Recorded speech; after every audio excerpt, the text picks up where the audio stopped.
Hi friends, welcome to Shami's kitchen. എല്ലാവർക്കും സുഖമാണല്ലോ. ഇന്നത്തെ നമ്മുടെ സ്പെഷ്യൽ എന്ന് പറയുന്നത് നല്ല പുറം ഭാഗം മൊരുമൊരാന്ന് മകം നല്ല സോഫ്റ്റുമായിട്ടുള്ള വളരെ ടേസ്റ്റി ആയിട്ടുള്ള നല്ലൊരു ഉഴുന്നുവട എങ്ങനെ തയ്യാറാക്കാവുന്നതാണ്. അപ്പോൾ ഇതിൻ്റെ ഡീറ്റെയിൽസ് ഒന്ന് മിസ്സാകാതിരിക്കാൻ വേണ്ടിയിട്ട് എല്ലാവരും ഒന്ന് സ്കിപ്പ് ചെയ്യാതെ കണ്ടേക്കണം.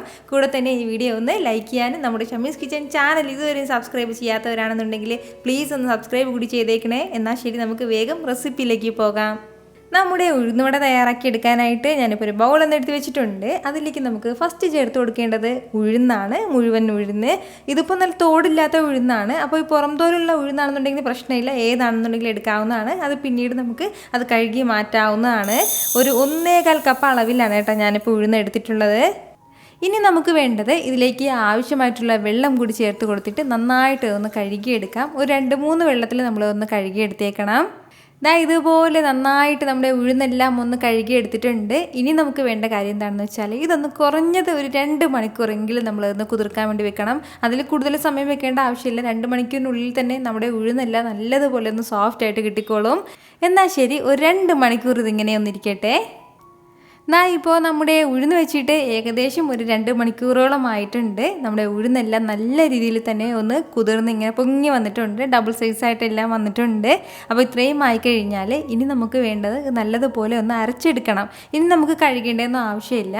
അപ്പോൾ അരച്ചെടുക്കാനായിട്ട് ഈ വെള്ളം കംപ്ലീറ്റ് ആയിട്ട് ഇതിൽ നിന്നും മാറ്റിയേക്കണം. ഒരു കുറച്ച് മാത്രം, അതായത് 2-3 ടേബിൾ സ്പൂൺ അളവിൽ മാത്രം വെള്ളം ചേർത്തിട്ട് വേണം നമ്മൾ ഇനി ഒന്ന് അരച്ചെടുക്കാനായിട്ട്. അരച്ചെടുക്കുമ്പോൾ പ്രത്യേകം ശ്രദ്ധിക്കേണ്ടത് മിക്സിയുടെ ചെറിയ ജാറിൽ അരച്ചെടുക്കുക െന്നുണ്ടെങ്കിൽ നല്ല കട്ടിക്ക് നമുക്ക് അരച്ചെടുക്കാൻ പറ്റും. അതും കുറഞ്ഞ അളവിൽ മാത്രം. ഇതിന് കുറച്ചായിട്ട് എടുത്തിട്ട് വേണം നമ്മൾ മിക്സിയുടെ ജാറിലേക്ക് ഇട്ടിട്ട് ഒന്ന് അരച്ചെടുക്കാനായിട്ട്. ഞാനിപ്പോൾ നമ്മുടെ ഉഴുന്നതാ ഇതുപോലെ ഒന്ന് അരച്ചെടുത്തിട്ടുണ്ട്. ഈ ഒരു രീതിക്ക് ഇത്രയും കട്ടിക്ക് വേണം നമുക്ക് ഒന്ന് അരഞ്ഞ് കിട്ടാനായിട്ട്. വെള്ളം കൂടുതൽ ചേർത്ത് കൊടുത്തു കഴിഞ്ഞാൽ നമ്മുടെ ഉഴുന്നുവടയുടെ ആ ഒരു ക്രിസ്മസ് ഒക്കെ അങ്ങ് പോകും. അപ്പോൾ അതിൻ്റെ പേരിൽ ഇത്രയും കട്ടിക്ക് ഇതുപോലെ ഈ ഒരു രീതിക്ക് വേണം ഒന്ന് അരച്ചെടുക്കാനായിട്ട്. അതുപോലെ തന്നെ ചെറിയ തരിയൊക്കെ ഉണ്ടാവും, അത് നമ്മൾ സാരാക്കണ്ട. അപ്പോൾ ഇതുപോലെ ഒരു സ്റ്റെപ്പ് അരച്ച് കഴിഞ്ഞാൽ പിന്നീട് നമുക്കിതൊന്ന് മാറ്റി മറ്റൊരു ബൗളിലേക്ക് വെച്ചിട്ട് ബാക്കിയുള്ള ഉഴുന്നും കൂടി ചേർത്തിട്ട് ഒന്ന് അരച്ചെടുക്കണം. ഞാനിപ്പോൾ ഇതുപോലെ നമ്മുടെ ഉഴുന്നെല്ലാം നന്നായിട്ട് തന്നെ അരച്ചെടുത്തിട്ടുണ്ട്. അപ്പോൾ 1.25 കപ്പ് അളവിൽ നമ്മൾ ഉഴുന്നെടുക്കുമ്പോൾ ഈ ഒരു അളവിലായിരിക്കും നമുക്ക് മാവ് കിട്ടുന്നത്. നല്ലതുപോലെ കട്ടിയായിട്ട് തന്നെ ഇത്രയും കട്ടിക്കാണ് കേട്ടോ വേണ്ടത്. അപ്പോൾ ഇതുപോലെ ഒന്ന് അരച്ചെടുത്ത് കഴിഞ്ഞാൽ പിന്നെ ഇനി നമുക്കിതിലേക്ക് വേണ്ടതാണ് 1 സ്പൂൺ അളവിൽ പച്ചരിപ്പൊടിയും കൂടി. നമ്മൾ ഈ പച്ചരിപ്പൊടി ഇതിലേക്ക് ചേർക്കുമ്പോഴത്തേക്ക് നല്ലൊരു ക്രിസ്മസ് കിട്ടും നമ്മുടെ ഉഴുന്നുവടയ്ക്ക്. അതുപോലെ തന്നെ കൂടുതൽ ചേർക്കാൻ വേണ്ടി നിൽക്കരുത്, എങ്കിൽ പിന്നെ ഹാർഡായി പോകും. അതിൻ്റെ പേരിൽ ഈ ഒരു അളവിൽ മാത്രം, ഒരേ 1 സ്പൂൺ അളവിൽ മാത്രം ചേർത്ത് കൊടുത്താൽ മതിയാവും. അരിപ്പൊടിയും ചേർത്ത് കൊടുത്തതിന് ശേഷം വീണ്ടും നമുക്കിതെല്ലാം കൂടി നന്നായിട്ടൊന്ന് മിക്സ് ചെയ്തെടുക്കാം. വെള്ളമൊന്നും ഈ സമയത്ത് ചേർക്കാതെ വേണം നല്ലതുപോലെ ഒന്ന് മിക്സ് ചെയ്തെടുക്കാനായിട്ട്. ഇത്രയും കട്ടിക്കാണ് നമ്മുടെ ഈ മാവുള്ളത്. ഇതുപോലെ നന്നായിട്ട് ഇതെല്ലാം ഒന്ന് മിക്സ് ചെയ്തെടുത്ത് കഴിഞ്ഞാൽ പിന്നെ ഇനി നമുക്ക് വേണ്ടതെന്ന് വെച്ചാൽ കുറഞ്ഞത് 1 മണിക്കൂർ, മാക്സിമം ഒരു 2 മണിക്കൂർ നമ്മൾ ഒന്ന് റെസ്റ്റ് ചെയ്യാൻ വേണ്ടി വെക്കണം. 1 to 2 വരെ മാത്രം വെച്ചിരുന്നാൽ മതിയാകും. കൂടുതൽ സമയം വെക്കേണ്ട ആവശ്യമില്ല. എങ്കിൽ പിന്നെ നന്നായിട്ട് ഇതിങ്ങനെ പതഞ്ഞ് പുളിച്ചിങ്ങനെ പോകും. അപ്പോൾ അത്രയും നമ്മുടെ ഉഴുന്നുവടയ്ക്ക് അങ്ങനെ ആ ഒരു രീതിക്ക് അങ്ങനെ പുളിച്ച് കിട്ടേണ്ട ആവശ്യമില്ല. ചെറിയ രീതിയിൽ ചെറിയൊരു പുളിപ്പ് കിട്ടാൻ വേണ്ടിയിട്ടാണ് കുറച്ച് സമയം നമ്മളൊന്ന് മാറ്റി വെക്കുന്നത്. എന്നാൽ ശരി, കുറച്ച് സമയം ഇതൊന്നിരുന്ന് റെസ്റ്റ് ചെയ്യട്ടെ. ഇപ്പോൾ നമ്മുടെ ഈ മാവ് റെസ്റ്റ് ചെയ്യാൻ വെച്ചിട്ട് ഒരു 2 മണിക്കൂറോളം ആയിട്ടുണ്ട്. അപ്പോൾ ചെറിയ രീതിയിൽ ഒന്ന് പുളിച്ചു തുടങ്ങിയിട്ടുണ്ട്. ഇത്രയും ആയിക്കഴിഞ്ഞാൽ ഇനി നമുക്കിതിലേക്ക് ബാക്കി ചേരുവകളൊക്കെ ഒന്ന് ചേർത്ത് കൊടുക്കാം. ഒരു സവാളയുടെ 1/4 ഭാഗം ഞാനിപ്പോൾ ഇതുപോലെ ചെറുതായിട്ടൊന്ന് അരിഞ്ഞെടുത്തിട്ടുണ്ട്. നമ്മളിതിലേക്ക് ചേർക്കുന്നത് മാക്സിമം ചെറുതായിട്ടൊന്ന് അരിഞ്ഞ് ചേർക്കുകയാണെന്നുണ്ടെങ്കിൽ അത്രയും നല്ലത്. അപ്പോൾ നമുക്കിതിലേക്ക് സവാളയൊക്കെ ചേർക്കുന്നത് നമ്മുടെ ടേസ്റ്റിനനുസരിച്ചിട്ട് ചേർക്കാം. കൂടുതൽ വേണമെങ്കിൽ കൂടുതൽ ചേർക്കാം, കുറച്ച് മതിയെങ്കിൽ അത്രയും അങ്ങനെ ആ ഒരു രീതിക്ക് ചേർത്ത് കൊടുത്താൽ മതിയാവും. അതുപോലെ തന്നെ പിന്നീട് നമുക്കിതിലേക്ക് വേണ്ടത് ചെറിയൊരു പീസ് അളവിൽ ഇഞ്ചി എടുത്തിട്ട് അതും ചെറുതായിട്ടൊന്ന് അരിഞ്ഞെടുത്തിരിക്കുകയാണ്. അതും കൂടി ചേർക്കാം. കൂടെ തന്നെ വേണ്ടതാണ് 1 പച്ചമുളകും കൂടി. നമ്മുടെ എരിവിനനുസരിച്ചിട്ടുള്ള പച്ചമുളക് ചേർക്കാവുന്നതാണ്. ഇത് ഇത്രയും ആയിക്കഴിഞ്ഞാൽ പിന്നെ ഇനി നമുക്കിതിലേക്ക് വേണ്ടത് കുറച്ച് കറിവേപ്പിലയും കൂടിയാണ്. നമ്മൾ ഈ കറിവേപ്പില ഉഴുന്നുവടയിലേക്ക് ചേർക്കുമ്പോൾ നല്ലൊരു ഫ്ലേവർ ഉണ്ടാവും. ഇനി നമുക്കിതിലേക്ക് വേണ്ടത് ഇതുപോലെ ചെറുതായിട്ടൊന്ന് ചതച്ചെടുത്ത കുരുമുളകും കൂടിയാണ്. ഒരു 7-8 കുരുമുളക് മാത്രം നമ്മൾ ഇതുപോലെ ഒന്ന് ചതച്ചെടുത്താൽ മതിയാവും. ഒരുപാട് ചേർക്കേണ്ട ആവശ്യമില്ല. അതുപോലെ തന്നെ പിന്നെ ഇനി നമുക്കിതിലേക്ക് വേണ്ടതാണ് ഈ ഒരളവിൽ ഒരു പിഞ്ചളവിൽ മാത്രം കായപ്പൊടിയും കൂടി. നമ്മുടെ ഈ സാമ്പാർ കായ ഉണ്ടല്ലോ, അത് തന്നെയാണ്. ഇനി നമുക്കിതിലേക്ക് ആവശ്യത്തിനുള്ള ഉപ്പും കൂടി ഒന്ന് ചേർത്ത് കൊടുക്കുകയാണ്. ഇത്രയും ആയിക്കഴിഞ്ഞാൽ ഇനി നമുക്കിതെല്ലാം കൂടി നല്ല രീതിയിലൊന്ന് മിക്സ് ചെയ്തെടുക്കാം. നന്നായിട്ടൊരു 2-3 മിനിറ്റോളം നമ്മളിതുപോലെ ഒന്ന് മിക്സ് ചെയ്ത് കൊടുത്തുകൊണ്ടേ ഇരിക്കണം. ഇപ്പോൾ തന്നെ അറിയാമല്ലോ നമ്മുടെ മാവൊക്കെ ഇതുപോലെ ചെറിയ രീതിയിൽ ഇങ്ങനെ പൊളിച്ച് വന്നിട്ടുണ്ട്.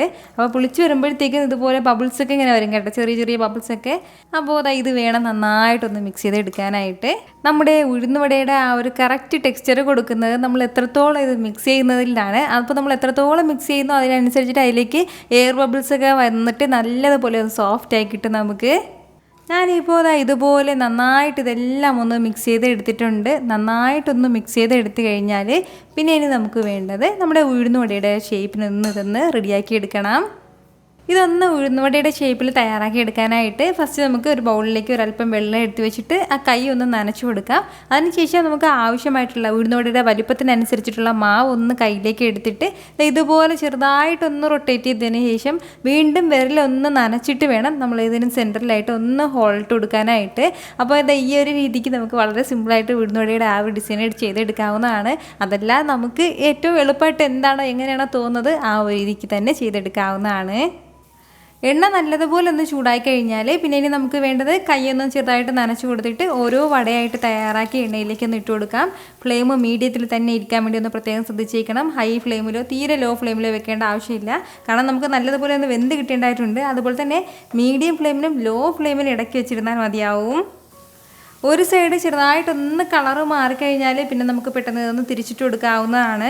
ഒരുപാട് സമയം എടുത്തിട്ട് നമ്മൾ ഓരോ വടയും തയ്യാറാക്കിയിടരുത്. എങ്കിൽ പിന്നെ ആദ്യം ഇടുന്ന വടയൊക്കെ പെട്ടെന്ന് വെന്ത് പോകും. പിന്നീട് ഇടുന്നതൊക്കെ അത് താമസിച്ചേ വെന്ത് കിട്ടുള്ളൂ. വളരെ പെട്ടെന്ന് തന്നെ നമുക്ക് ഈ ഉഴുന്നുവട തയ്യാറാക്കി എടുക്കാൻ പറ്റുന്നതാണ്. ഞാൻ പറഞ്ഞതുപോലെ ഷേപ്പൊക്കെ നമ്മുടെ ഇഷ്ടത്തിനനുസരിച്ചിട്ട് ചെയ്തെടുക്കാവുന്നതാണ്. തിരിച്ചും മറിച്ചും ഇട്ട് കൊടുത്ത് നന്നായിട്ട് നമ്മുടെ വട എല്ലാം ഒന്ന് മുരിഞ്ഞ് നല്ലൊരു ഗോൾഡൻ ബ്രൗൺ കളറായി കഴിഞ്ഞാൽ പിന്നെ ഇനി നമുക്കിത് എടുക്കാവുന്നതാണ്.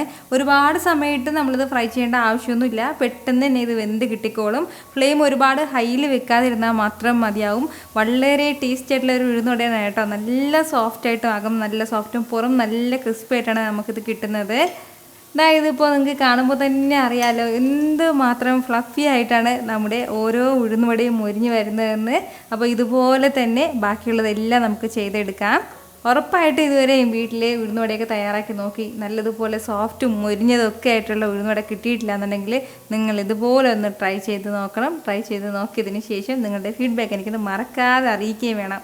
കാരണം നിങ്ങളുടെ ഫീഡ്ബാക്ക് കാണുമ്പോഴായിരിക്കും അത് മറ്റുള്ളവർക്കും തയ്യാറാക്കി നോക്കണം എന്നുള്ളൊരു പ്രചോദനം ഉണ്ടാകുന്നത്. അപ്പോൾ ഈ വീഡിയോ ഇഷ്ടമായാൽ ഇതൊന്ന് ലൈക്ക് ചെയ്യാനും നിങ്ങളുടെ ഫ്രണ്ട്സിൻ്റെയും ഫാമിലിക്കും എല്ലാവർക്കും ഒന്ന് ഷെയർ കൂടി ചെയ്ത് കൊടുത്തേക്കണം. വീണ്ടും നല്ലൊരു ഉഷാറ് വീഡിയോ ആയിട്ട് നാളെ 2 മണിക്ക് കാണാം. അതുവരേക്കും എല്ലാവരും ഹാപ്പി ആയിട്ടിരിക്കുക, സന്തോഷമായിട്ടിരിക്കുക, എല്ലാവരും സേഫ് ആയിട്ടിരിക്കണം. Take care friends.